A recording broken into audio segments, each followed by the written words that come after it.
बच्चों, UP board की परीक्षा आपके सिर पर है। आपके भीतर परीक्षा को लेकर घबराहट होगी। आप ये सोच रहे होंगे कि पता नहीं किस तरह के प्रश्न परीक्षा में पूछे जाएंगे। कठिन प्रश्न होंगे, आसान प्रश्न होंगे। हमने जो साल भर पढ़ाई पढ़ी है उसमें से आएगा कि नहीं आएगा, इन तमाम बातों को लेके आपके भीतर घबराहट होगी। तो आपके भीतर से जो घबराहट है वो मैं निकाल दूँ, तो सबसे पहले मैं आपको एक विवेकानंद की कहानी सुनाऊंगा, जिससे आपके भीतर की घबराहट दूर हो जाएगी। एक व्यक्ति था जो तमाम परीक्षाएं दे रहा था, लेकिन उसे सफलता नहीं मिल पा रही थी। और वो बड़ा चिंतित हो गया कि मैं इतनी परीक्षा देता हूं, फिर भी सफल नहीं हो पाता। वो चिंतित हो गया और इस बात को लेकर के वो विवेकानंद जी के पास गया और कहा, सर हम आपसे एक सवाल पूछना चाहते हैं कि मैं कड़ी मेहनत करता हूँ, पढ़ता हूँ, लेकिन हमें सफलता नहीं मिलती।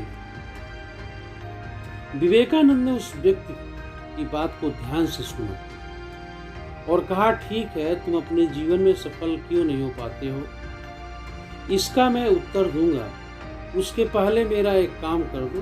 जब तक मैं अपना काम निपटा रहा हूँ, मेरे इस कुत्ते को टहला कर लाओ।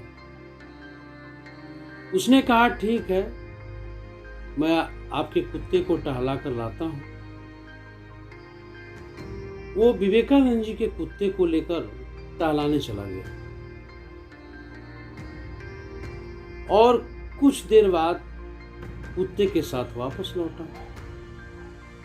विवेकानंद जी ने पूछा कि ये जो कुत्ता है वो इतना हाँफ क्यों रहा है, लेकिन तुम तो नहीं हाँफ रहे हो। उस व्यक्ति ने कहा कि सर, जब इस कुत्ते को मैं बाहर टहलाने के लिए लेकर गया तो मैं तो सीधे रास्ते पर चल रहा था, लेकिन ये जो है कभी इधर जा रहा था, कभी उधर जा रहा था, और इधर उधर जाने के चक्कर में ये ज्यादा थक गया है, इसलिए ज्यादा हाँफ रहा है। लेकिन मेरे ऊपर इसलिए फर्क नहीं है कि मैं हाँफ नहीं रहा हूं।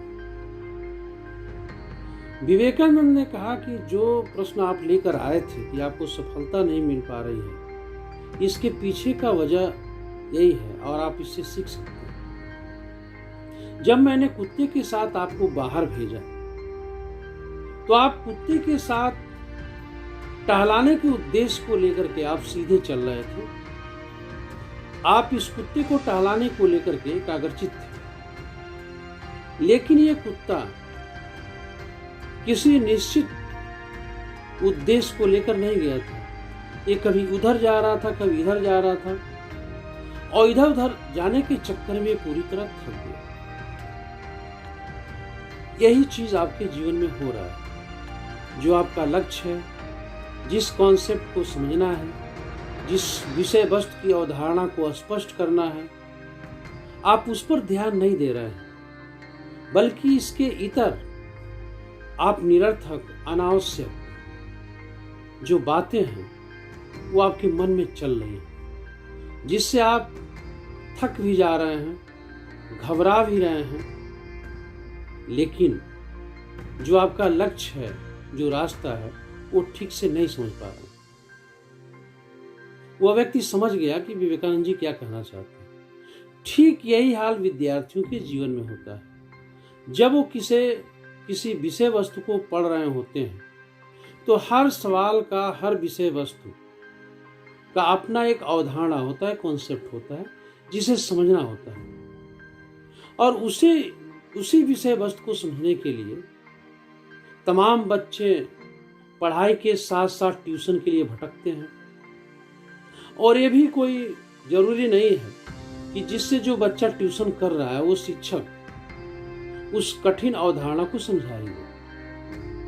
कुछ बच्चे ऐसे भी देखे गए हैं जो किसी ट्यूशन का सहारा नहीं लेते, लेकिन क्लास में पढ़ाई के साथ साथ उस कठिन अवधारणा को वो खुद समझ जाते हैं और जहाँ जरूरत पड़ती है वो अपने क्लास में पढ़ा रहे टीचर से सहयोग लेते हैं और स्पष्ट कर लेते हैं ये जो हमारा प्रश्न है ये कहना क्या है। विद्यार्थियों के सामने सबसे कठिन काम होता है विषय वस्तु संबंधी अवधारणा को समझना। सवाल की गुत्थी हो, विज्ञान के प्रश्न हो या सामाजिक विषय का कोई प्रश्न हो, यदि हम निश्चित तौर पे ध्यान लगाकर एकाग्रचित्त होकर के और बहुत ही कम समय में यदि हम उस बात को स्पष्ट कर लें तो हमें रटने की जरूरत नहीं पड़ेगी और नहीं तो वो पढ़ी गई चीज हमें कभी भूलेगी। तो आज विवेकानंद जयंती पर यदि विवेकानंद की तरह आप भी अपने जीवन में आगे निकलना चाहते हैं, अपने स्मृतियों को तेज रखना चाहते हैं और विकट परिस्थितियों में भी आगे बढ़ना चाहते हैं, तो ये जो आपके सामने बोर्ड की परीक्षा है यह आपके लिए आसान हो सकती है। तो आपको इसका अनुकरण करना चाहिए जो विवेकानंद जी ने अपने जीवन में किया। आप किसी भी परिस्थिति के छात्र हों, आप आकर आर्थिक रूप से कमजोर हो सकते हैं, मजबूत हो सकते हैं, आप ट्यूशन पढ़े हो सकते हैं, नहीं भी पढ़े हो सकते हैं, इससे कोई फर्क नहीं पड़ता। फर्क ये पड़ता है कि आप जो कुछ पढ़ रहे हैं वो कितना जल्दी उसकी अवधारणा को स्पष्ट कर पा रहे हैं। आज तो सूचनाओं का युग है। किसी भी टॉपिक को जो कठिन है आप गूगल से सहयोग लेकर के, शिक्षक से सहयोग लेकर के, किसी से भी पूछ करके अपनी अवधारणा को स्पष्ट कर सकते हैं। तो अभी बहुत विलंब नहीं हुआ है।